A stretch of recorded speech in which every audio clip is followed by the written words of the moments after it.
Good morning students. आज हम continue कर रहे हैं उसके बाद नेक्स्ट टॉपिक जो है पॉलिटिकल सिस्टम का ही चल रहा था। लास्ट लेक्चर में हमने डेविड ईस्टन का इनपुट आउटपुट मॉडल किया था। Now we are starting today, we are starting with Almond's function of political system. These are the two thinkers जिन्होंने अलग अलग अपना कुछ हद तक सिमिलर ही हम कह सकते हैं। अब आप पढ़ेंगे तो आपको समझ आएगा कि उसने भी इनपुट आउटपुट मॉडल की बात की थी डेविड ईस्टन ने, and almond also talking about the input and output functions of the political system. Simple हम डिस्कस कर चुके हैं। पॉलिटिकल सिस्टम जो है वो दो चीज़ों से इफेक्ट करता है। जो भी एनवायरनमेंट की बात की हमने, एक इंट्रा यानी विद इन इंडिया के अंदर जो भी सिस्टम चेंज हो रहा है उसके अकॉर्डिंग, एंड एक्स्ट्रा जो कि इंडिया के बाहर है। तो दोनों ही एनवायरनमेंट जो है वो हमारे पॉलिटिकल सिस्टम को जो है वो इफेक्ट करते हैं, and both are important to our system. क्योंकि जो भी बदलाव विद इन इंडिया हो रहे हैं, जो भी बदलाव बाहर हो रहे हैं, वो सारा का सारा ही जो है हमारे सिस्टम को चेंज करता है। तो today will start with almond के। देख रहे हैं हम, एलमंड ने ही दो ही बातें कही गई हैं। उसने कहा है कि पॉलिटिकल सिस्टम वर्क कैसे करता है। तो दो ही फंक्शंस हैं, एक तो इनपुट है यानी जो हम उसमें डाल रहे हैं, एंड आउटपुट जो उसका रिजल्ट हमारे पास निकल के आ रहा है। तो input and output functions of political system according to Almond. तो सबसे पहले हमने जब इनपुट फंक्शंस, उसने एलमंड ने 4 उसके इनपुट फंक्शंस दिए गए हैं, and he has given 3 output functions. First of all will start with first point, political socialisation and recruitment. सबसे पहले हम बात कर रहे हैं पॉलिटिकल सोशलाइजेशन की, यानी कि राजनीतिक समाजीकरण। क्या होता है राजनीतिक समाजीकरण? समाजीकरण प्लस राजनीति, यानी कि राजनीति के बारे में हमें कौन बताता है। अगर हम इसका भी आपको टॉपिक आएगा उसके बाद पॉलिटिकल सोशलाइजेशन के ऊपर, तो राजनीति में समाजीकरण हमारा कौन करता है? हम कहते हैं सबसे पहला जो स्कूल होता है हमारा, जहाँ मेरा राजनीतिक समाजीकरण होता है, वो होता है हमारी फैमिली। सबसे पहले हम अपनी फैमिली में सीखते हैं कि क्या आसपास हमारी राजनीति में चल रहा है। फिर हम कहते हैं जब बच्चा बड़ा हो जाता है तो वो स्कूल जाता है, स्कूल में उसका सोशलाइजेशन होता है। फिर और बड़ा होता है, कॉलेज में जाता है, साथ साथ उसके पीयर ग्रुप्स यानी उसका जो फ्रेंड सर्कल होता है उससे उसे पता लगता है। फिर वो मीडिया के थ्रू, तो ये सारी की सारी उसे राजनीति की जो उसका समाजीकरण होता है वो इन सब चीज़ों से होता है। पहला स्कूल इज फैमिली, ठीक है जी। तो पॉलिटिकल उसी से ही हमारे अंदर क्या आते हैं, कुछ बिलीव्स आते हैं, इमोशंस होते हैं, एटीट्यूड्स होते हैं, जिसके बारे में हमें जैसे जैसे सिस्टम के बारे में पता चलता है हम उसी के चीज़ों में विश्वास रखने लग जाते हैं, सोचने लग जाते हैं कि नहीं जी बीजेपी अच्छी है, कांग्रेस अच्छी है, नहीं जी अकाली दल अच्छी काम कर रही है, या आम आदमी पार्टी काम कर रही है। तो उसी के हमारा एटीट्यूड, हमारे इमोशंस, हमारा बिलीफ सिस्टम जो है वो वैसे ही काम करने लग जाता है। तो first we are discussing political socialisation. राजनीतिक प्रणाली संबंधी लोਕਾਂ ਦੇ जो विश्वास, भावनावां ਅਤੇ दृष्टिकोण, कदरां कीमतां आउंदे हन, उन सब ਨੂੰ ही सामूहिक रूप ਵਿੱਚ राजनीतिक सभ्याचार का नाम दिया जाता है। क्योंकि जैसा हमारा समाजीकरण होगा वैसा ही हमारा सभ्याचार होगा।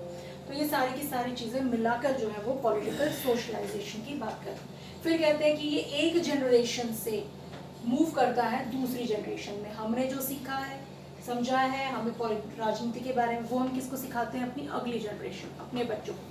हमने कहाँ से सीखा है? अपने पेरेंट्स से। तो ये कह रहे हैं कि इस ਨੂੰ एक पीढ़ी तो दूजी पीढ़ी तक पहुँचाने ਲਈ ਯਤਨ ਕੀਤੇ ਜਾਂਦੇ ਹਨ, ਤਾਂ इस प्रक्रिया ਨੂੰ राजनीतिक समाजीकरण किया जाता है। तो समाजीकरण हो गया, पहले कहाँ पे हुआ? एक जनरेशन, फिर दूसरी जनरेशन के पास जाता है, फिर थर्ड जनरेशन, ऐसे जो है इसका राजनीतिक समाजीकरण जो है वो मूव करता रहता है, ठीक है। नेक्स्ट हम कह रहे हैं जी रिक्रूटमेंट। इसी का एक पॉइंट है कि राजनीतिक भर्ती, रिक्रूटमेंट मीन्स भर्ती। हर एक राजनीतिक प्रणाली विच अनेकां ही पदवियां हुंदियां हन। हर एक पदवी तो विराजमान व्यक्तियों द्वारा राजनीतिक प्रणाली दियां विशेष भूमिकावां निभाई जाती हैं। जो भी पोजीशन दी जाती है, जो भी आपकी भर्ती हुई है, जो आपको पोजीशन मिली है, आप उसके अकॉर्डिंग जो है वो काम करते रहते हैं। यानी सिस्टम में आप अपनी जो ड्यूटीज हैं वो आप इनपुट करते रहते हैं। इन्हां भूमिकावां लई लोकां नूं विशेष रूप विच सिक्खित करना, उन्हां नूं राजनीतिक पक्ष दा ज्ञान देना, राजनीतिक प्रणाली के ढांचे विच विशेष भूमिका निभाउण दे योग्य बनाना है। तो दिस इज द इनपुट। अब हम पॉलिटिकल सिस्टम में दो चीजें डाल रहे हैं, अपने विश्वास, बिलीफ जो हमें पता लग रहा है राजनीति से, और हमारी भर्ती जो होती है, जो हमें पद मिलता है, उसके अकॉर्डिंग जो है हम राजनीति में कुछ ना कुछ अपना हिस्सा जो है वो डालते हैं। नेक्स्ट हम बात कर रहे हैं इंटरेस्ट आर्टिकुलेशन, यानी कि हित स्वरूपीकरण, यानी अपने हितों को किस तरीके से जो है वो सामने लाया जाता है। ਜਦੋਂ व्यक्ति ਜਾਂ समूह नीति निर्मातावां ਦੇ सामने कुछ अपनी जो डिमांड्स है वो पेश करता है, उन डिमांडा ਨੂੰ पेश करने की प्रक्रिया जो होती है वो क्या होती है, इंटरेस्ट आर्टिकुलेशन। अब उसको 4 पार्ट्स में डिवाइड किया गया है कि हम अपनी डिमांड्स को जो है वो किस तरीके से पेश करते हैं। सबसे पहले हम किस तरीके से पेश करते हैं, सबसे पहला दिया गया इंस्टीट्यूशनल इंटरेस्ट ग्रुप, यानी संस्थात्मक हित समूह। इसमें कौन कौन आते हैं, इस श्रेणी में अपने एग्जाम्पल सीखने जरूरी हैं। इस श्रेणी में कौन कौन आता है, आपका विधानमंडल, राजनीतिक कार्यपालिका, कर्मचारी वर्ग, सेनावा ਅਤੇ चर्च शामिल हैं इंस्टीट्यूशनल में। फिर हम कहते हैं कुछ नॉन एसोसिएशनल होते हैं, यानी अन समुदाय हित समूह। इस दे अंदर आते हैं श्रेणी में रिश्तेदारी ਅਤੇ वंश ਦੇ ਸੰਬੰਧਾਂ ਤੇ ਆਧਾਰਿਤ समूह ਅਤੇ नस्ली ਤੇ धार्मिक समूह आते हैं। फिर हम कह रहे हैं कुछ एनोमिक ग्रुप, यानी विधि प्रतिकूल समूह। इस श्रेणी में समूह द्वारा किए जाते तत्कालीन प्रदर्शन, दंगे फसाद आदि शामिल हैं। इस तरीके से भी हम दंगे फसाद करके भी हम अपनी डिमांड्स रख रहे हैं, ठीक है। नेक्स्ट कह रहे हैं हम एसोसिएशनल इंटरेस्ट ग्रुप। इस श्रेणी में संगठित हित समूह, जैसे कि जो संघ बने हुए हैं प्रॉपर, जिन्हें मान्यता है, जैसे कि कुछ आपके मजदूर संघ हो गए, व्यापारिक संघ हो गए, व्यापारियों के संगठन हो गए, विद्यक संगठन आदि जो है वो इस चीज में शामिल होते हैं। तो ये 4 हमारे इंटरेस्ट आर्टिकुलेशन यानी हित समूहीकरण में अपने हितों को किस तरीके से हम सरकार के सामने पेश करते हैं। तो कुछ इंस्टीट्यूशनल भी हैं, कुछ नॉन एसोसिएशनल है, कुछ एनोमिक ग्रुप है दंगे फसाद करके, और कुछ एसोसिएशन है मतलब तरीके से बने हुए, जैसे व्यापारिक समूह, ट्रेड यूनियंस आ गए, आपके मजदूरों के संघ आ गए, या टीचर्स के समूह आ गए। तो उस तरीके से ये 4 जो हैं इंटरेस्ट को हमारे सामने रखते हैं, गवर्नमेंट के सामने हमारी डिमांड्स को रखते हैं। नेक्स्ट हम बात करते हैं इंटरेस्ट एग्रीगेशन की। अब कह रहे हैं जो इंटरेस्ट है उस इंटरेस्ट को इकट्ठा करता कौन है, कौन हित समूहीकरण कौन करता है। तो इसके लिए वो कह रहे हैं कि इसके लिए कौन बनाए गए हैं, पॉलिटिकल पार्टीज हैं, जैसे ट्रेड यूनियंस वगैरह। इन्होंने तो अपनी डिमांड्स जो है वो रख दी हैं। अब उन डिमांड्स को प्रॉपर इकट्ठा करके प्रॉपर सिस्टमैटिक बनाकर सरकार के सामने कौन रखता है, वो होती हैं पॉलिटिकल पार्टीज। तो पॉलिटिकल पार्टीज जो हैं वो इसको करती हैं, डिमांड्स को इकट्ठा करके और प्रॉपर सिस्टमैटिक तरीके से जो है वो सामने पेश करती हैं। नेक्स्ट हम कह रहे हैं फिर अब पॉलिटिकल कम्युनिकेशन। अब हमारी डिमांड्स तो हैं कुछ, अब उन डिमांड्स को किस तरीके से पेश करना है, उन तरीकों का सिस्टमैटिक किस तरीके से बनाना है, उसके लिए होता है हमारा मीडिया। मीडिया रोल प्ले करता है। जैसे कि कह रहे हैं कि हर एक राजनीतिक प्रणाली दे ਵੱਖ-ਵੱਖ भाग ਜਾਂ अंग ਹਨ, एक दूजे नाल ਅਤੇ गैर राजनीतिक प्रणालियां नाल कुछ साधना द्वारा जो है वो संपर्क बनाते हैं। इस तरह उन्होंने एक दूजे की क्रियावां ਅਤੇ प्रतिक्रियावां का ज्ञान ਹੁੰਦਾ रहता है। लोगों ਦੀਆਂ ਮੰਗਾਂ ਨੂੰ सरकार तक पहुंचाना ਅਤੇ उन ਮੰਗਾਂ ਨੂੰ संबंधित सरकार ਦੇ निर्णयों ਨੂੰ लोगों तक पहुंचाना, यानी जो लोगों ने अपने निर्णय दिए हैं वो सरकार तक पहुंचाना, और सरकारों ने जो डिसीजंस लिए गए हैं उनको भी लोगों तक पहुंचाने का काम कौन करता है, मीडिया करती है।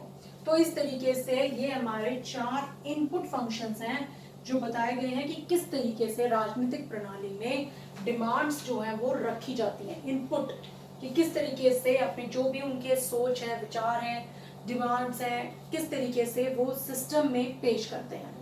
These are the input functions according to Almond ने जो कहा है उसके अकॉर्डिंग हम कर रहे हैं बात। These are the 4 input functions. फिर हम कहते हैं जी नहीं, अब डिमांड्स रखी गई हैं, इनपुट तो डाल दिया हमने उसमें सिस्टम में, अब वो आउटपुट किस रूप में निकल के आएगा, तो उसकी बात कर रही है। 3 रूप में जो है वो आउटपुट निकल के आता है।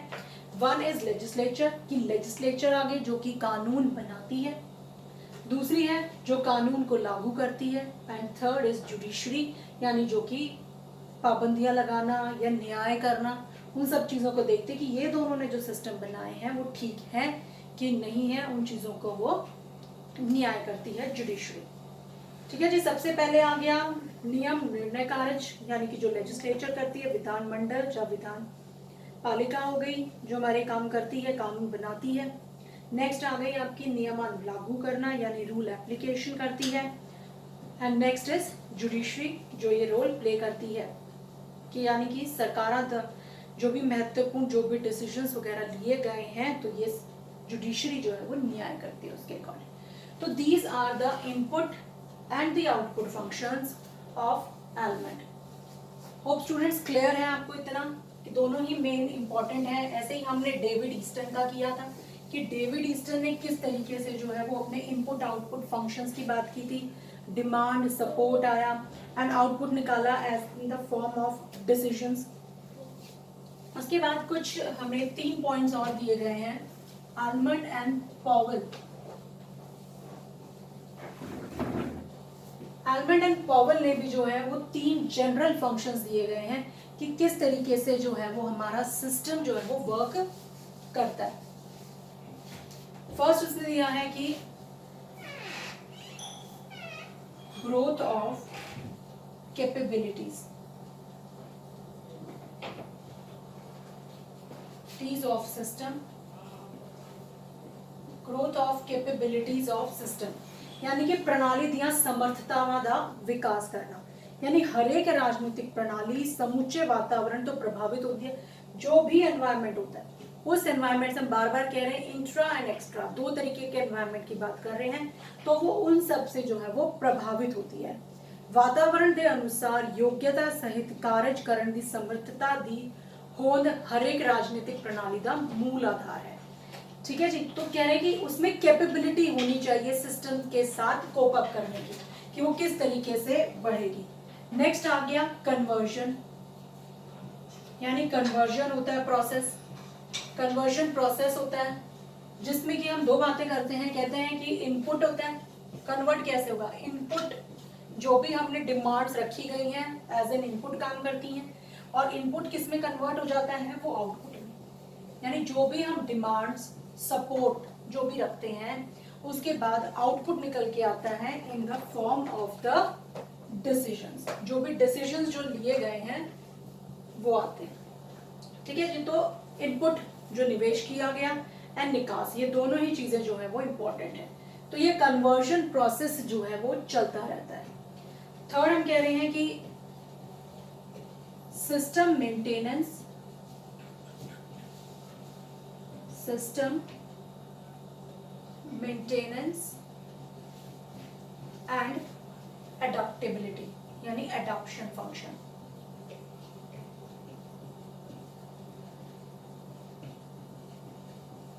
तो क्या कह रहे हैं, सिस्टम मेंटेनेंस मतलब जो भी हमारा राजनीतिक प्रणाली का जो सिस्टम है हमें कोशिश करनी है हम उसको मेंटेन रखें। जैसे कि मैं आपको एग्जांपल देती हूँ, जैसे हमारे पास कार है, अगर हमारे पास कार है तो उसके लिए हमें क्या चाहिए, गाड़ी को चलाना है, तेल चाहिए, ठीक है, और उसको हमेशा ही मेंटेन करके रखना है। अगर हमें उसको चलाना है तो हमें उसे मेंटेन करके रखना जरूरी है। एंड सेकेंडली वो कहता है कि एडाप्टिव फंक्शन भी, अडॉप्ट करना मतलब जैसा भी पर्यावरण एनवायरनमेंट है उसके अकॉर्डिंग हम अपने आप को ढाल लेते हैं।